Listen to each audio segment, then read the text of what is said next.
வெற்றி துளசி சீரியலில் நாளைக்கு ஒரு செம பரபரப்பான செம ட்விஸ்டான அதிரடியான எபிசோடு வந்திருக்குன்னே சொல்லலாம். இந்த பக்கம் அபிராமியை வந்து அவங்க பொண்ணு தீபா வந்து செம கோவத்தில் வந்து வெளுவெளுன்னு வெளுத்தெடுத்து தன்னோட மாமனார் சிவராமனோட கௌரவத்தை காப்பாற்றிட்டாங்கன்னே சொல்லலாம். அதுக்கு முன்னாடி வீடியோ பிடிச்சிருந்தா எவ்வளோக்குள்ள பிடிக்குமோ அவ்வளோக்குள்ள லைக் பண்ணிட்டு பார்த்தா பேச கொஞ்சம் மோட்டிவேட்டிங்காக இருக்கும். ப்ளீஸ் பார்த்து சப்போர்ட் பண்ணுங்கள் ஃப்ரெண்ட்ஸ். சிவராமன் வந்து கரெக்டாக ரகுவை கூப்பிட்டுட்டு நகையை மாப்பிளைக்கு போட்டு விடுப்பா அப்படின்னு சொன்னோன்னா நானா அப்படின்னு சொன்னோன்னா சரி அப்படின்னு சொல்லிட்டு இந்த பக்கம் நகையை வந்து மாட்டி விடலான்ட்டு கரெக்டாக போகிறாங்க. அந்த சமயத்தில் டக்குன்னு தடுத்து நிப்பாட்டுறாங்கன்னே சொல்லிடலாம். இந்த பக்கம் அபிராமி எங்கே நகையை கொடுங்க அப்படின்னோடனே எதுக்குங்க அப்படின்னு சொல்கிறப்ப நகையை வந்து கொடுக்குறாங்க. கொடுத்துட்டு இதை பார்த்தா எனக்கு என்னமோ தங்க மாதிரியே தெரியலை, எனக்கு என்னமோ ரொம்ப சந்தேகமாக இருக்குது அப்படிங்கிற மாதிரி வந்து சொன்னோன்னே எல்லோரும் முன்னாடி எதுக்குமா என் குடும்பத்தை வந்து இப்படிலாம் பேசிகிட்டு இருக்க அப்படின்னு சொல்கிறவங்க சொன்னோன்னே இந்த பக்கம் அதெல்லாம் முடியாது, உனக்கு என்ன தெரியும், முன்ன பின்ன நான் என்ன நகையெல்லாம் பார்த்தது கிடையாதா, நான் முதல்ல ஆசாரியை வர சொல்கிறேன், அவர் வந்து உரசி பார்க்கட்டும், அதுக்கப்புறம் என் பையனுக்கு வந்து போடலாம், என்ன என் பையன் வந்து என்ன வெறும் 10 பவுன் நகைக்கு கூட வந்து பெறமாட்டானா என்ன, இப்படிலாம் வந்து அவமானப்படுத்துகிறீங்க, நான் உங்ககிட்ட நகையை போடு அது போடுன்னு கேட்டோமா என்ன, இல்லை அப்புறம் சபையில் என்னோடய சொந்தக்காரங்க எல்லாரும் அத்தனை பேர் வந்திருக்காங்க, அந்த சமயத்தில் இப்படி ஒரு விஷயத்தை நீங்கள் துணிஞ்சு பண்ணுறீங்கன்னா அப்போ நீங்கள் எந்த அளவுக்கு வந்து கேவலமாக நடந்துக்குவீங்கன்னு இது ஒன்று போகாதா, நீங்கள் வந்து சரியாக இருக்கீங்களேன்னு நான் சோதிச்சு பார்க்கணும் அப்படின்னு சொன்னோன்னே இந்த பக்கம் வந்து எங்களுக்கு எந்த பயமும் கிடையாது, தாராளமாக வர சொல்லு அப்படின்னு சொல்லிட்டு வெற்றியோட அக்கா வந்து செம கோவத்தில் வந்து பேசிகிட்டு இருக்காங்கன்னே சொல்லலாம். அதுக்கப்புறமா தான் ஆசாரி இங்கே வராங்க. வந்ததுக்கப்புறமா இந்த நகையை எடுத்து இப்படி வந்து தேய்ச்சி பார்க்குறாங்க. தேய்ச்சி பார்த்தோன்னே இந்த பக்கம் நகை வந்து நல்லா தான் இருக்குது அப்படிங்கிற மாதிரி இந்த பக்கம் வந்து அதிரடியாக சொல்கிறாங்க. அதுக்கு முன்னாடி சின்னதாக ஒரு ஃப்ளாஷ்பேக் வந்து காட்டுறாங்க. இந்த பக்கம் இப்போ நகை மாறி போயிடுச்சு, இப்போ வந்து நம்ம என்ன செய்கிறதுன்னு சொல்கிறப்ப பாட்டி தான் வந்து சொல்கிறாங்க, இந்த மாதிரி இங்கே பாருப்பா நம்ம வந்து நகையை போடுறோன்னு சபையில் சொல்லிட்டோம், இப்போதைக்கு ஒரு பொய் சொல்லி வந்து மாப்பிள்ளைக்கு போட்டு விட்ருவோம், அதுக்கப்புறம் எது நடந்தாலும் அப்புறம் பார்த்துக்கலாம் அப்படின்னு சொல்கிறாங்க. ஆனால் நம்ம துளசிக்கு வந்து இதில் விருப்பமே இல்லை, மொத்த குடும்பமும் சொந்தக்காரங்களாம் வந்திருக்காங்க, இந்த சமயத்தில் நம்ம வந்து இப்படி போய் செஞ்சு அதை அவங்க வந்து சோதிச்சா நம்ம என்ன செய்கிறதுன்னு முன்கூட்டியே வந்து துளசி சொன்னதை கேட்காம இங்கே வந்து சபையில் வந்து போட்டிருக்காங்க. உடனே வந்து இங்கே பார்த்துட்டு ஒரு செகண்ட் துளசி வந்து லைட்டாக வந்து பயப்படுறாங்கன்னே சொல்லலாம். அந்த சமயத்தில் ஆசாரி வந்து இது சுத்தமான தங்கமா அப்படின்னு சொல்லிட்டு சொன்னோன்னே இந்த பக்கம் அபிராமி சட்டுன்னு எஞ்சிடுறாங்கன்னே சொல்லலாம். அதிர்ச்சி ஆகி நிற்கிறாங்க. வெற்றி வந்து கேஷுவலாக சிரிச்சுக்கிட்டே இருக்காங்க.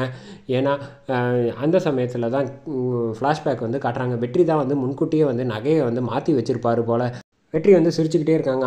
அந்த சமயத்தில் கரெக்டாக இங்கே வெற்றியோட அக்கா வந்து செம கோவத்தில் வந்து கண்ணாப்பின்னான்னு பேச ஆரம்பிச்சிட்டாங்கன்னே சொல்லலாம். ஆமாம் என்னமோ வந்து 1000 விஷயம் இஷ்டத்துக்கு பேசிகிட்டு இருந்தியே, பாத்தியா என் குடும்பத்தை வந்து அந்த அளவுக்கு நீ இஷ்டத்துக்கு அவமானப்படுத்துகிற, இனிமேல் வந்து நீ பேசவே கூடாது, இதோ ஒரு நிமிஷம் வரேன் அப்படின்னு சொல்லிட்டு உள்ளே போயிட்டு வந்து செம கோவத்தில் வந்து தீபா வந்து அவங்க அம்மா போட்ட அபிராமி போட்ட அத்தனை பவுன் 100 பவுன் நகையும் எடுத்துகிட்டு வந்து இங்கே வந்து அவங்க அம்மா கிட்ட வந்து கொடுக்குறாங்க.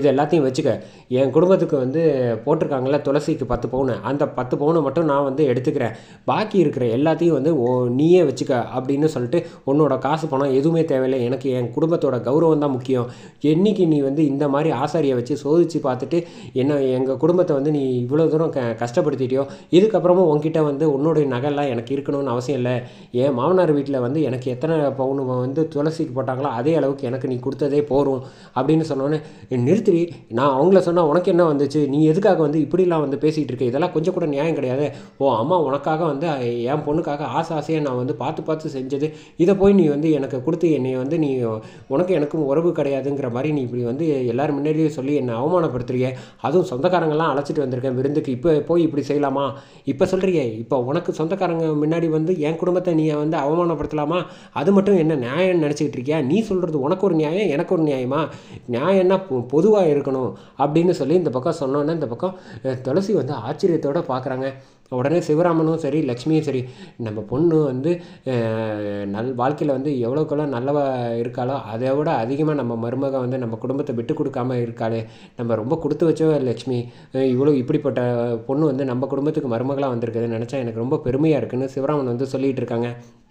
உடனே உன் அக்கா எப்படிலாம் பேசிகிட்டு இருக்கா, நீ எதுவுமே பேசாமல் இருக்கியடா அப்படின்னா, அம்மா நீ பண்ணது வந்து தப்பு சரியா, அதுக்கு உண்டான பதிலை வந்து அக்கா கொடுக்குறா, அதில் நான் என்ன செய்ய முடியும், நீ ஏன் தேவையில்லாமல் எல்லோரும் முன்னாடியும் வந்து அசிங்கப்பட்டு நிற்கிறம்மா, ஒரு விஷயம் புரிஞ்சுக்க, சில விஷயங்கள் வந்து விட்டு கொடுத்து போகணும், அதை விட்டுட்டு நீ வந்து வைராக்கியமாக வந்து அவங்கள கஷ்டப்படுத்துகிறேன்னு தான் நினச்சிக்கிட்டு நீ இப்போ கடைசியில் யார் வந்து அசிங்கப்படுறா எல்லோரும் முன்னாடியும், நீ தானம்மா அப்படின்னு சொன்னோன்னா இனிமேல் வந்து சரி இதுக்கப்புறம் இதை பற்றி பேசிகிட்டு இருந்தால் சரியாக வராது அப்படின்னு சொல்லிட்டு அவங்க சொந்தக்காரங்கெல்லாம் நான் வரேன் அப்படின்னு சொல்லிட்டு அபிராமி கிட்ட வந்து சொல்லிவிட்டு கிளம்பி போயிடுறாங்க.